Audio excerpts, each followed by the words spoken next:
I've been interested in how to increase people's motivation for a long time,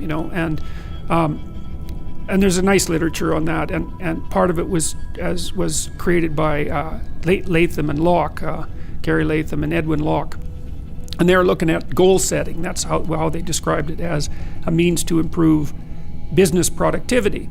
And so what they imagine that you have two teams and you get them to set goals, say, and one team sets goals for their corporate productivity and another team sets goals for their life, and then you match them head to head over some period of time and see which one comes ahead. And what happens is that the people who set goals for their life beat the people who set goals for the company.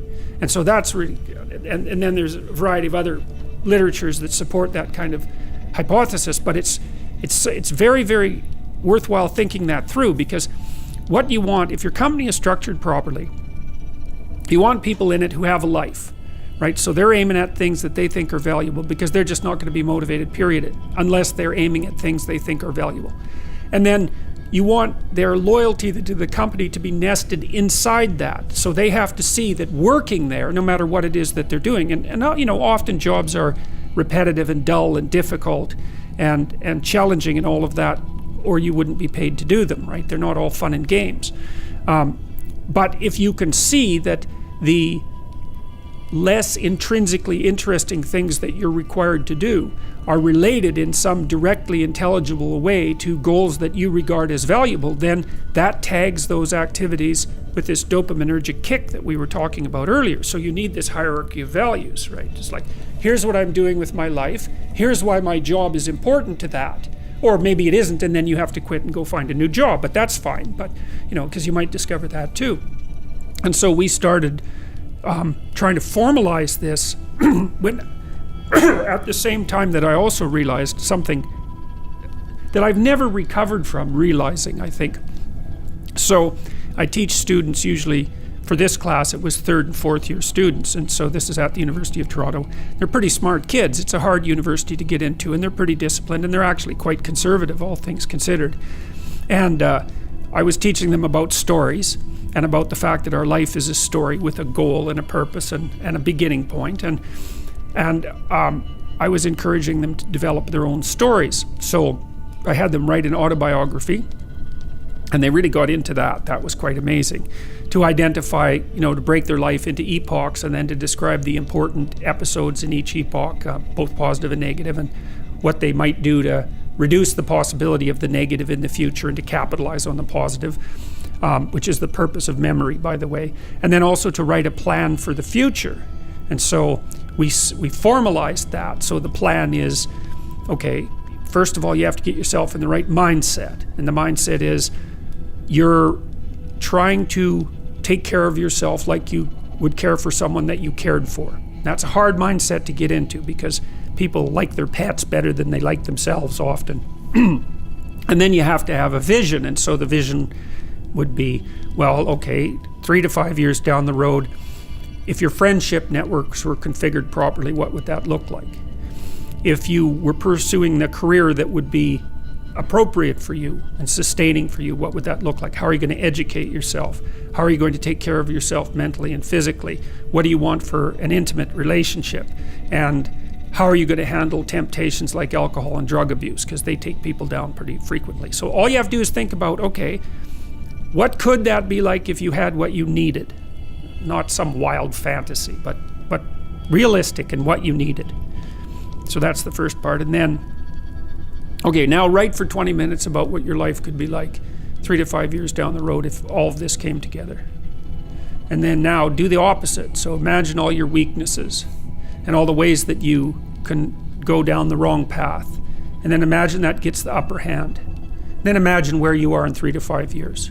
So then you get a polarity, eh? It's like not this and yes this. So you can run away from the things you don't want, and you can run towards the things you do want. That gets your anxiety behind you instead of in front of you, right? Because maybe you're going to go do something difficult and you're afraid of it. And then you think, well, if I don't do this, I'm going to end up there. It's like, oh, okay, that's so terrible that this little terrible is nothing. So, and then in the next part of the exercise, you turn that into an implementable plan, and you write about why your life would be better and why your family's life would be better and why your community's life would be better. So it's like fully articulated. And we've tested about 10,000 university students with that now in 3 different locales. And we've increased the probability that they'll stay in university by about 30% and raised their grade point average about the same. And it's worked best for men who are doing the least well. So in Holland, those were non-Western ethnic minority men, and they improved their performance enough to actually slightly exceed the Dutch national women who were at the top otherwise over 2 years. Yeah, it was unbelievable. It just blew us away. It's a psychological intervention to cure what's hypothetically a sociological problem. And so that's a good example of how, and what blew me away when I was first considering this is I had all these students, 21 years old, and I realized that no one had ever sat them down, not even once in their entire career in education, and said, okay, who do you want to be? Like, what sort of person is it that you want to be? Not job, it's like character. What do you want your life to be like? What should it be like? And what shouldn't it be like? And like, write about that seriously, like your life depends on it, because it does. And then I thought, well, that's so weird. Why in the world isn't our education system set up to help people with that? Because it's like, that's kind of obvious, It's like, what are you doing and why? And then I did some reading partly from John Gatto, who's done some interesting work looking at the history of the education system. And it was a derivation of the Prussian education system back in the late 1800s. And it was designed to produce obedient, well, it was partly soldiers, but it was partly workers. Oh, I was going to say it definitely was soldiers, because that was the transition when they had the transition take place at that time as well, where they moved away from centralized command after they got beat by Napoleon. And they were constantly trying to fight towards that direction where the soldiers would not just be obedient, because they realized that is not what they actually wanted.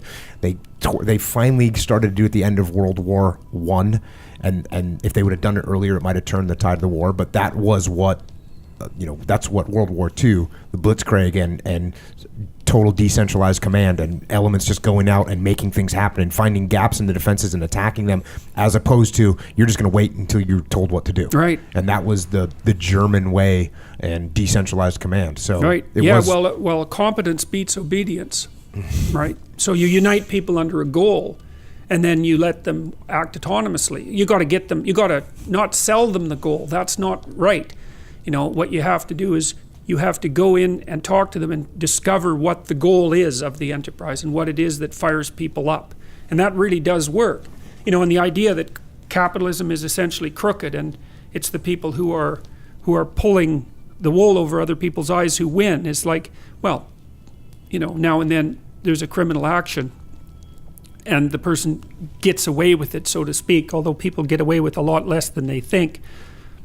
But most of the time within a functional company, you better have your people on board, or they will do exactly what you said they'll do. They'll spend 80% of their time sabotaging the company. Yeah, and I again, something I learned working with the corporate world, and it was working with a corporate world where I reflected on what I did, and was talking to a business leader at some point. And I said, well, your people got to understand why they're doing what they're doing. And so then he, absorbs that and says, okay, that makes sense. And so then he gets up in front of his team and he says, well, the reason why we're doing this is because we want to improve our profitability as a company. And, he sat down and we talked afterwards and he said, did I do a good job? Because now they understand. And I said, oh, no, actually, you missed it.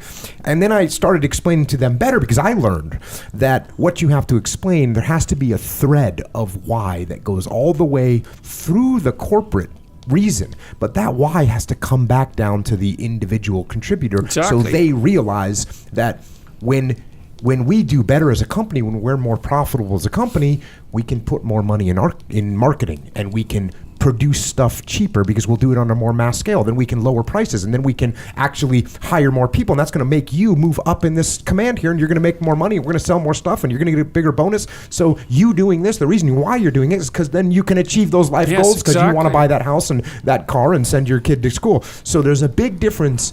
You need to make sure that the people understand why they're doing it, not for the corporate reason, not for the mission reason, but for why it's going to help them. The exact same thing you just said. Yeah, of course, well, it's also really helpful too if your corporation has, I hate to use the word vision because that's, turned into a buzzword, but, it's often that you're working in a company where worthwhile things are happening, exciting and worthwhile things, and you're trying to, make something better at a lower price, let's say.